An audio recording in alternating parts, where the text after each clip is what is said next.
وما کان لنفس، اور نہیں ہے کسی نفس کے لیے، نہیں ہے کسی نفس کے ہاتھ میں، ان تموت، کہ وہ مر جائے، الا باذن اللہ، مگر اللہ کے اذن کے ساتھ۔ کوئی نفس مر نہیں سکتا، کوئی انسان فوت نہیں ہو سکتا مگر جب تک کہ اللہ کی اجازت نہ ہو، یعنی جب تک ملک الموت کو اللہ کی طرف سے حکم نہ ملے کہ ہاں فلاں شخص کو فوت کر لیا جائے۔ کتابا مؤجلا، کتاباً لکھی ہوئی ہے یہ چیز، یعنی موت کا وقت لکھا ہوا ہے، مؤجلا مقرر وقت، موت کا مقرر وقت لکھ دیا گیا ہے، یعنی اللہ تعالیٰ نے وہ فیصلہ کر دیا ہے، جیسے کہ سورۃ الانعام کی آیت میں آپ نے پڑھا کہ هو الذی خلقکم من طین ثم قضى اجلا، کہ اجل یعنی موت کے وقت مقرر کا فیصلہ اسی نے کیا ہے۔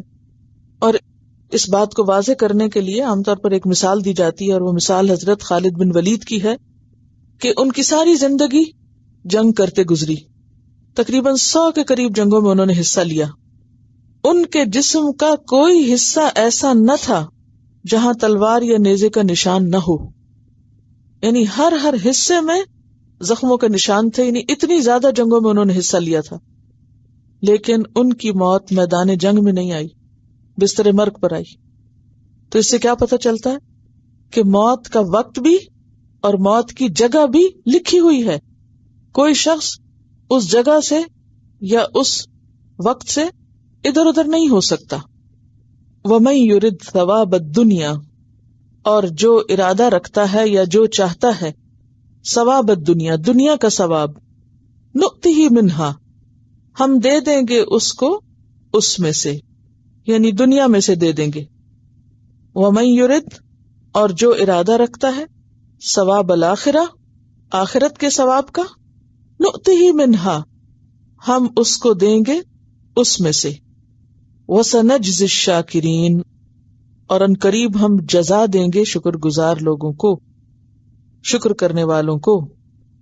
اب یہاں یہ واضح کر دیا گیا کہ جو شخص اللہ کی خاطر لڑتا ہے اور آخرت میں جزا پانے کے لیے لڑتا ہے، اس کا عمل بھی فرق ہوگا اور اس کا انجام بھی فرق ہوگا، اور جو دنیا کے فائدوں کے لیے لڑتا ہے تو اس کو اس کا کچھ فائدہ دنیا میں دے دیا جائے گا، لیکن اس کا انجام دوسرے سے فرق ہوگا، اسے آخرت میں کچھ نہیں ملے گا۔ اس بات کو ایک اور جگہ پر سورۃ الشورى آیت نمبر 20 میں مزید واضح کیا گیا۔ اللہ تعالیٰ فرماتے ہیں من کان یرید حرث الآخرہ، جو آخرت کی کھیتی چاہتا ہے، یعنی اپنے عمل کا بدلہ یا جزا آخرت میں جا کر کاٹنا چاہتا ہے، لینا چاہتا ہے، نزد لہ فی حرثہ، اس کے کھیت میں تو ہم اور زیادہ اضافہ کر دیں گے، یعنی وہ بدلہ کئی گنا زیادہ بڑھا کر اس کو دیں گے۔ لیکن اس کے برعکس ومن کان یرید حرث الدنیا، جو شخص دنیا کی کھیتی چاہتا ہے، یعنی اپنے اعمال کی جزا یا بدلہ دنیا میں ہی لے لینا چاہتا ہے، فوری طور پر لینا چاہتا ہے، تو پھر نؤتیہ منہا، ہم اسے اس میں سے دے دیں گے۔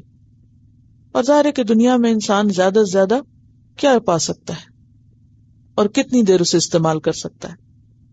وما لہ فی الآخرۃ من نصیب، اور اس کے لیے آخرت میں کوئی حصہ نہ ہوگا، آخرت کے اجر کے اعتبار سے وہ بالکل محروم رہے گا۔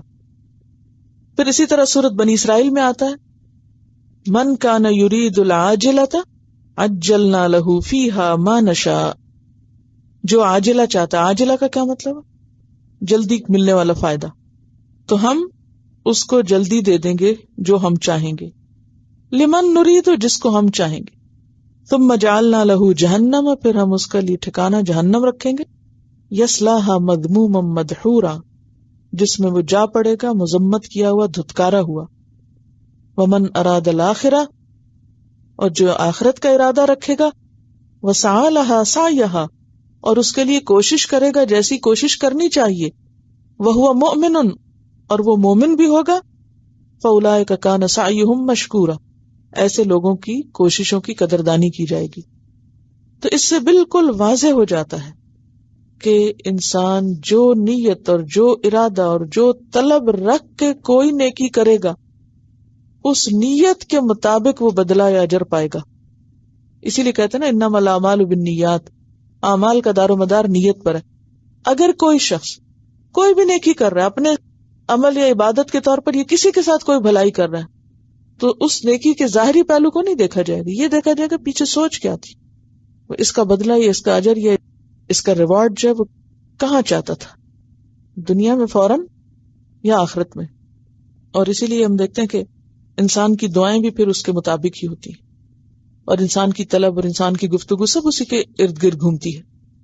مثلا سورۃ البقرہ آیت 201 میں آپ نے پڑھا وَمِنْهُمْ مَنْ يَقُولُ رَبَّنَا آتِنَا فِي الدُّنْيَا حَسَنَةً وَفِي الْآخِرَةِ حَسَنَةً وَقِنَا عَذَابَ النَّارِ. تو یہاں یہ جو دنیا کی بھلائی مانگتا ہے وہ دنیا کی شہرت نہیں، اس سے مراد کیا ہے کہ دنیا میں ہمیں نیکی کی اور توفیق دے اور ہمیں امن و عافیت کے ساتھ اپنی اطاعت کا موقع دے. آپ دیکھیں کہ دنیا اور آخرت دو ڈیفرنٹ اینڈز پر ہیں. ایسے ہی فرق ہے جیسے شمال اور جنوب کا یا مشرق اور مغرب کا. تو جو شخص مشرق کی طرف جانا چاہے وہ مغرب کو نہیں پہنچ سکتا، اور جو شخص مغرب کی طرف منہ کر لے مشرق کو اینڈ نہیں اس کا ہو سکتا. To opposite directions. لہذا جو شخص کوئی اچھا کام کرتا ہے اور اس کی نیت میں یہ ہوتا ہے کہ اللہ مجھے اس کا بدلہ آخرت میں دے، مجھے کسی انسان سے کوئی تعریف نہیں چاہیے، کوئی بدلہ نہیں چاہیے، کوئی شہرت نہیں چاہیے، میں صرف اس کو اپنے رب کی رضا کے لیے کر رہا ہوں، تو ایسا شخص اس عمل کا کئی گنا زیادہ اجر پائے گا. اور جو شخص بظاہر تو نیکی کا کام کر رہا ہو لیکن اس کے دل میں کھوٹ ہو کہ میں اس کی نظروں میں بھی جج جاؤں اور یہاں سے بھی مجھے فائدہ حاصل ہو جائے اور یہاں سے بھی میرا کام نکل آئے اور یہاں سے بھی میری دنیا آسان ہو جائے، یعنی دنیا کے گرد اس کی نیکی گھوم رہی ہے، تو اللہ کو سب پتا ہے اور پھر آخرت میں اس کے لیے کوئی اجر نہیں. اس سارے معاملے کو ایک حدیث بہت اچھی طرح واضح کرتی ہے. اور وہ کس طرح؟ حضرت انس سے روایت ہے کہ رسول اللہ صلی اللہ علیہ وسلم نے فرمایا جس کی نیت طلب آخرت کی ہو، جس کی نیت طلب آخرت کی، نہیں کوئی اچھا کام کیا آپ نے اور آپ کی نیت کیا ہے، میں اس کا بدلہ ریوارڈ ثواب اللہ کے پاس جا کے لینا چاہتا ہوں، سچی نیت ہے اس کی، اللہ اس کے دل میں دنیا کی طرف سے بے نیازی پیدا کر دیتا ہے. یعنی اس کے اندر پھر ایک اطمینان آ جاتا ہے. اس کے دل میں کیا آ جاتا ہے؟ دنیا کی ہرس، لالچ اور دنیا کے پیچھے دوڑنے کی جو ایک تکلیف ہے وہ اس کی ختم ہو جاتی ہے. اس کے اندر ایک اطمینان آ جاتا ہے اور اس کی پریشانی کو جمع کر دیتا ہے اور دنیا اس کے پاس ذلیل ہو کر آتی ہے. اور جس کی نیت طلب دنیا کی ہو، اللہ محتاجی اس کی آنکھوں کے سامنے کر دیتا ہے. یعنی ہر وقت دنیا کی ضرورت اس کے دماغ پہ چھائی رہتی ہے، یہ نہیں پورا پڑتا، یہ نہیں ہوتا، وہ نہیں، یعنی وہ نہ ہونے کا جو احساس ہے ہونے کے باوجود وہ غالب رہتا ہے اس پہ. اس کی جمعیت خاطر کو پراگندہ کر دیتے ہیں، اس کے خیالات بھی بکھرے رہتے ہیں، اس کی پریشانی بھی ہر وقت رہتی ہے، سکون نام کی شے نہیں ہوتی اس کی زندگی میں. اور دنیا میں سے اس کو اتنا ہی ملتا ہے جو اللہ نے اس کے لیے لکھ دیا، اس سے آگے نہیں وہ جا سکتا. اس کا مطلب کیا ہے کہ جو شخص کسی کے ساتھ بھی بھلائی کرے، خواہ وہ چھوٹی ہو یا بڑی، تو اس پر احسان جتانے کی نیت سے نہیں، یا کسی پر بھی، اور دکھ دے کے اور موڈ آف کر کے اور غصہ جتا کے اپنی نیکی کو اگر کوئی ضائع نہ کرے، کیونکہ یہ سب چیزیں نیکی برباد کرنے والی ہیں، کہ انسان اچھے کام بھی کرے لیکن اچھے کام کرنے کے ساتھ ساتھ وہ ضائع بھی کرتا چلا جائے، کبھی لالچ کر کے، کبھی دکھاوے کی نیت، کبھی دوسروں سے امپورٹنس چاہنا، کبھی کسی کی نگاہوں میں جچنا، کبھی کسی انسان کی نظر میں بڑا اچھا بننے کی خواہش. اور یہ ہر شخص خود اپنے آپ کو جج کر سکتا ہے، کیونکہ جب نیکی کی رفتار میں کمی آتی ہے نا تو اس کی بنیادی وجہ ہی یہ ہوتی ہے کہ انسان کی نیت درست نہیں ہوتی. جس شخص کی نیت طلب آخرت ہو وہ نیکی کرنے میں کبھی سست نہیں ہو سکتا. کوئی وقتی بیماری یا کوئی تکلیف الگ بات ہے، لیکن ویسے وہ کسی بھی طور پر جو نیکی کا رستہ اختیار کرتا ہے، نہ اس میں ڈگمگاتا ہے اور نہ پیچھے رہتا ہے، نہ اس کو چھوڑتا ہے کسی قیمت پر، نہ اس میں کوتاہی کرتا ہے. وہ اپنی جان پہ کھیل کے بھی اس کام کو کرتا ہے کیونکہ اسے آخرت کا بڑا ثواب چاہیے. لیکن جہاں نیت خراب ہوتی ہے وہاں انسان ہر 2 قدم پہ حوصلہ چھوڑتا ہے سب سے پہلے. کیوں؟ کیونکہ وہ جس کے لیے کر رہا تھا وہ اس کو مل نہیں رہا. حوصلہ کب چھوڑتا ہے؟ بد دل کب ہوتا ہے؟ مایوس کب ہوتا ہے؟ موڈز کب دکھاتا ہے؟ احسان کب جتاتا ہے؟ جب اس کی نیت خراب ہوتی ہے. کیونکہ وہ فرسٹریشن کا شکار اس وجہ سے ہے کہ اس نے تو سوچا تھا کہ یہ دین کا فلاں کام کر کے میری دنیا کا فلاں اور فلاں کام نکلے گا، مجھے تو فلاں اور فلاں دنیاوی ترقی ملے گی، وہ تو ملی کوئی نہیں، وہ تو مجھے لوگوں نے اس طرح اہمیت ہی نہیں دی، یا مجھے تو فلاں مادی فائدہ ہی نہیں پہنچا، یا فلاں چیز مجھے حاصل ہی نہیں ہوئی، لہذا کیا ہوگا؟ اس کی رفتار میں لازماً کمی آئے گی. اور جس شخص کو پتا ہو کہ وہ اتنا اونچا ریوارڈ پڑا تو وہ اس کی دوڑ میں کبھی بھی کمی نہیں آ سکتی، الا یہ کہ وہ ویسے کوئی معذوری ہو تو اور بات ہے. اب آپ دیکھیے کہ نبی صلی اللہ علیہ وسلم تو ایک اعلیٰ ترین مثال ہے ہمارے لیے اور اسوہ حسنہ ہے. کس طرح مرض وفات میں بھی، آخری وقت میں بھی پانی ڈلوا رہے ہیں، پھر اٹھتے ہیں، پھر غشی آ جاتی، پھر اٹھتے ہیں، پھر غشی آ جاتی ہے، لیکن آخری الفاظ کے الصلاۃ الصلاۃ. ہمارا حال کیا ہوتا ہے؟ ذرا تھکے ہوئے ہوں سب سے پہلے کیا چیز آتی ہے؟ نماز. ہر چیز کا وبال نماز پر، ہر سستی کوتاہی نماز پر. اسی طرح کوئی بھی اور نیکی کا کام ہو، دنیاوی کام پھر بھی ہم کرتے ہیں کیونکہ شوق بھی ہوتا ہے اور ویسے بھی پتا ہوتا ہے کہ اگر نہیں کریں گے تو کیا ہوگا، تو جیسے تیسے اٹھتے پڑھتے کر لیتے ہیں سب کچھ، اور چھوڑ دیتے ہیں تو آخرت کے کام چھوڑ دیتے ہیں، نیکی کے کام چھوڑ دیتے ہیں.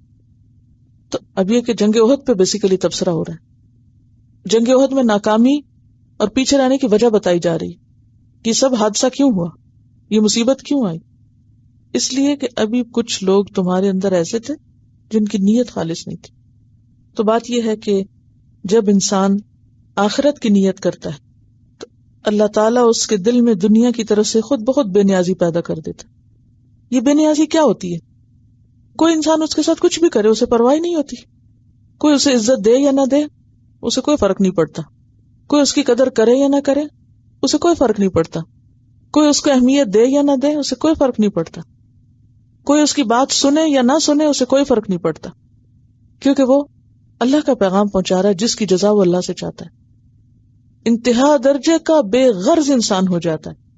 جب یہ موقع آتا ہے تو اللہ تعالیٰ اس بندے کو ایک خاص لذت اور حلاوت ایمان کی اور ایک یکسوئی دے دیتا ہے، اطمینان قلب نصیب ہو جاتا ہے، ایک سکون آ جاتا ہے، کیونکہ اسے کسی اور سے کچھ چاہیے ہی نہیں. جب وہ کسی اور سے توقع ہی کچھ نہیں رکھتا، چاہت ہی نہیں، تو فرسٹریشن کہاں سے آئے گی؟ فرسٹریشن تو آتی ہے اس پر جسے انسانوں سے کچھ چاہیے ہوتا ہے، اور جب انسان نہیں دیتے تو فرسٹریٹ ہوتا ہے. یہ دنیا میں کوئی نتیجہ فوری چاہیے تھا، فائدہ، وہ نہیں ملا، فرسٹریشن ہو گئی، کام میں سستی آ گئی. تو یہاں کیا ہے؟ جب انسان واقعی اللہ کے لیے خالص ہوتا تو اللہ تعالیٰ اس کے دل کو اطمینان دے دیتا اور وہ بالکل حنیف اور مسلمہ ہو جاتا ہے، یکسو ہو جاتا ہے. پھر وہ دائیں بائیں دیکھتا ہی نہیں، ادھر ادھر نہیں دیکھتا، اور دنیا اس کے پاس ذلیل ہو کر آتی ہے، یعنی دنیا کا حصہ بھی اس تک پہنچتا ہے. اور جس کی نیت دنیا ہوتی ہے اللہ اس کی محتاجی اس کی آنکھوں کے سامنے رکھتا ہے. کیا مطلب؟ جو کچھ بھی ہو اس کے پاس اسے وہ نظر نہیں آتا.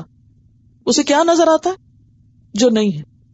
ہر وقت خوف میں مبتلا رہنا، اس چیز کا کیا ہوگا، اس کا کیا ہوگا، اس کا کیا ہوگا. اور اس کی جمعیت خاطر یعنی اس کے خیالات پریشان ہو جاتے ہیں. خیالات کا پریشان ہونا ایک بکھری ہوئی شخصیت کی عکاسی کرتا ہے. کیونکہ آپ دیکھیں نا، ایک شخص جس کو پتا مجھے اس راستے پہ جانا ہے، آندھی آئے، طوفان آئے، دھوپ آئے، بارش آئے، گرمی آئے، سردی آئے، اس کو پتا میرا راستہ صرف یہ ہے، وہ چلتا ہی جائے گا کیونکہ اسے پتا میری منزل ادھر ہے. اس کی چال اور رفتار میں کسی بھی چیز سے فرق نہیں آئے گا. لیکن جس شخص کے سامنے منزل واضح نہیں ہے تو وہ تھوڑا سا چلے گا، پھر اس کو یہاں ادھر کوئی اٹریکشن نظر آئے گی تو وہ کہے گا اچھا چھوڑو پرے، وہاں کیا جانا، ادھر چلو. وہاں مایوسی ہوئی تو پلٹ کے کہے گا چلو ادھر بائیں چلو، وہاں سے کہے گا چلو ادھر چلو، ادھر چلو. ہر اٹریکٹ کرنے والی چیز اس کو اپنی طرف کھینچ لے گی.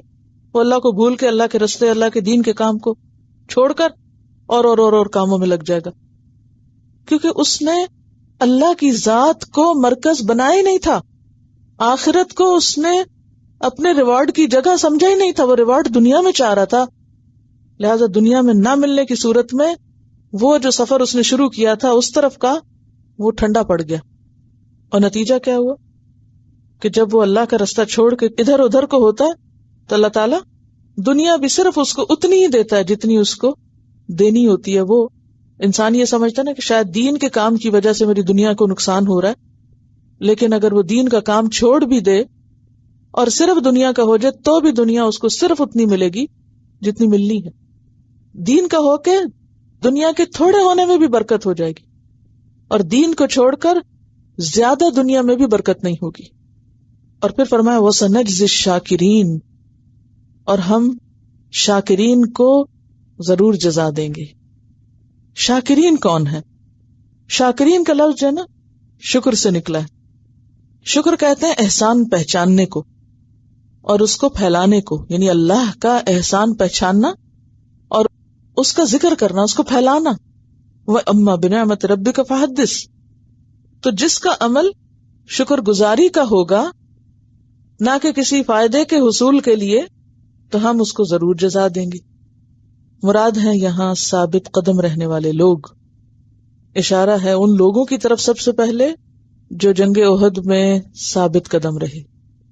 یہ 10 وہ لوگ تھے جو عبداللہ بن جبیر کے ساتھیوں میں سے تھے. کون تھے عبداللہ بن جبیر؟ جنہیں درے پہ متعین کیا گیا تھا. ان میں سے باقی سب کہاں چلے گئے تھے مال لینے؟ وہ 10 نہیں نکلے تھے، وہ 10 نہیں گئے تھے، کیونکہ انہوں نے کیا سوچا تھا، وہ کیوں نہیں اترے تھے؟ ایک تو انہیں یاد تھا کہ ہمیں نبی صلی اللہ علیہ وسلم نے منع کیا تھا، دوسرے ان کے دل میں بے نیازی تھی کہ ہم یہاں مال لینے تو آئے ہی نہیں، لہٰذا ہم کس لیے جائیں وہاں.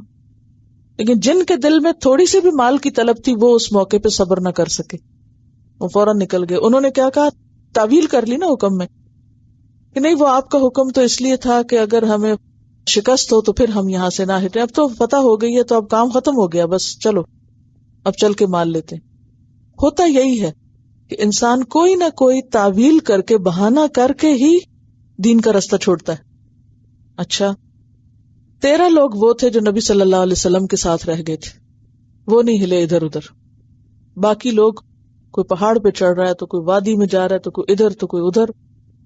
جب ان کا حملہ ہوا اور اس سے پہلے یعنی مال سمیٹنے میں لگ گئے، تو اسی لیے فرمایا وَمَن يُرِدْ ثَوَابَ الدُّنْيَا، جو دنیا کا ثواب چاہتا نُؤْتِهِ مِنْهَا، وَمَن يُرِدْ ثَوَابَ الْآخِرَةِ، اور جو آخرت کا ثواب چاہتا ہے نُؤْتِهِ مِنْهَا وَسَنَجْزِي الشَّاكِرِينَ. تو شاکرین یہاں کون ہے؟ جو ثابت قدم رہے. ثابت قدمی دین پر صرف اس وقت آتی ہے جب انسان اللہ کی ملی ہوئی نعمتوں پر شکر کرنے کی خاطر اطاعت کرتا ہے. کچھ لوگ ہوتے ہیں نا کہ وہ اطاعت اس لیے کرتے ہیں کہ ہمیں کچھ اور ملے، جو پہلے ملا اس کی انہیں نہیں پرواہ ہوتی. میں نماز اس لیے پڑھوں تاکہ میں امتحان میں پاس ہو جاؤں، اس لیے نہیں کہ جو پہلے اللہ نے مجھے سب کچھ دیا ہے اس کی شکر گزاری کے طور پر. اب آپ دیکھیے کہ جو شخص شکر گزاری کے طور پہ نماز پڑھتا ہے وہ پوری زندگی نماز پڑھے گا، وہ کبھی نہیں چھوڑے گا، ٹھیک ہے نا. اور جو شخص اس لیے پڑھتا ہے مثلاً کسی شارٹ ٹرم فائدے کے لیے، امتحان میں پاس ہو جاؤں، فلاں جاب مل جائے، فلاں کام ہو جائے، شادی ہو جائے، وہ نہیں ہوئی، پھر وہ کیا کرتا ہے؟ چھوڑ دیتا ہے، اس کے عمل میں استقامت نہیں ہوتی. تو شکر گزار کون ہے؟ جو کسی دنیاوی فائدے کے حصول کے لیے نیکی یا دین کا کام نہیں کرتے، وہ ان نعمتوں پر جو اللہ نے پہلے سے انہیں دے رکھی ہیں ان کا ہی شکر ادا کرتے کرتے نہیں تھکتے. وہ کہتے ہیں نہیں اور کچھ نہ بھی ملے تو جو کچھ پہلے ہے اس کی تو قدردانی کریں. یہی خالص لوگ ہوتے ہیں جو مزید دنیا کے لیے عبادت نہیں کرتے. آج اگر ہم دیکھیں اپنے حالات کو تو ہم میں سے بہت سے لوگ وظائف، عبادت، قرآن کا پڑھنا، نماز کا پڑھنا، کوئی دین کا کام کس لیے کرتے ہیں یا کب کرتے ہیں؟ یعنی اس وقت مسلمانوں کا حال کیا ہے؟ کب دین کا کام کوئی کریں گے، یا کوئی عبادت یا کوئی وظیفہ یا کوئی ذکر یا ذکر کی محفل گھر میں یا وٹ ایور دین کے نام پر کوئی ایکٹیویٹی کب؟ یا تو کوئی پریشانی ہے تو اس کو ٹالنے کے لیے، اور جب ٹل جائے تو پھر وہیں واپس لوٹ گئے، یا پھر کچھ پانے کے لیے. جو ملا ہوا ہے اس پر شکرانے کے نفل کم ہی کوئی پڑے گا، لیکن کچھ اور پانے کے لیے کبھی نہ کبھی پڑھ ہی لیں گے۔ تو جب ہماری عبادتیں بھی مشروط ہو جائیں کہ دنیا ملے گی تو عبادت کریں گے، دنیا نہیں ملے گی تو عبادت بھی نہیں کریں گے، مال غنیمت ملے گا تو جنگ میں حصہ لیں گے، وہ نہیں ملے گا تو جنگ میں حصہ بھی نہیں لیں گے، کوئی دنیا کا فائدہ ہوگا تو دین کا کام کریں گے، نہیں ہوگا تو نہیں کریں گے۔ تو جب ہمارا حال یہ ہو جائے تو پھر اسلام کی عزت اور ترقی اور غلبہ اور دنیا میں اس کا اسٹیبلش ہونا ایک قوت کے طور پر وہ ایسے لوگوں کے ہاتھوں نہیں ہو سکتا۔ فرمایا وَسَنَجْزِي الشَّاكِرِينَ، ہم شکر کرنے والوں کو ضرور جزا دیں گے، یعنی ان کی جزا کہیں جائے گی نہیں،